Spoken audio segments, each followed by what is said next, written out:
এখানেই রয়েছে সেই শত শত কোটি টাকার গুপ্তধন, যা দিয়ে নাকি পুরো পৃথিবী 3 দিন চালানো যাবে।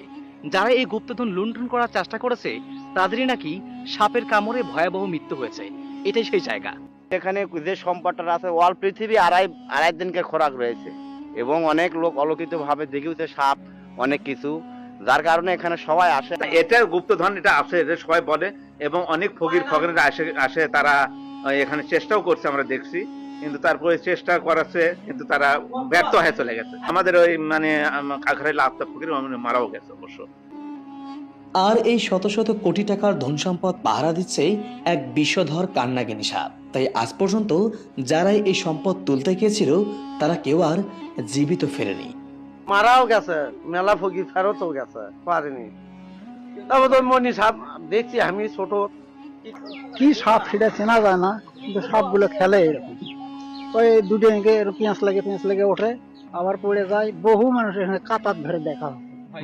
ভয় খেয়ে মারাও গেছে অনেক, মানে ওখানে গেলে সমস্যাও হয়, ওখানে কেউ যায় না, ভয় তোর আসে। কিন্তু সাপ আছে, বিশাল বিশাল সাপ আছে।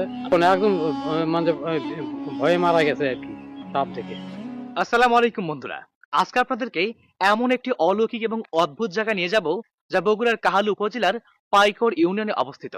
সেখানে রয়েছে ঝোপঝাড়ে ঢাকা বিশাল এক জঙ্গল, আর ওই জঙ্গলের মাটির নিচে রয়েছে শত শত কোটি টাকার গুপ্তধন, যা ওই এলাকার প্রতিটি মানুষের মুখেই শোনা যায়। এবং যারাই নাকি ওই গুপ্তধন তোলার চেষ্টা করেছিল তাদেরই নাকি ভয়াবহ মৃত্যু হয়েছে।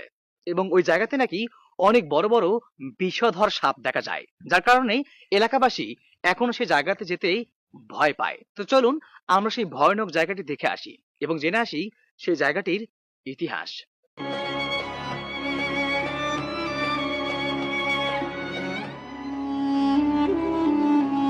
আজকে আমরা রওনা হয়েছি বগুড়া শহরের প্রাণকেন্দ্র চারমাথা থেকে কাহালু উপজেলার উদ্দেশ্যে।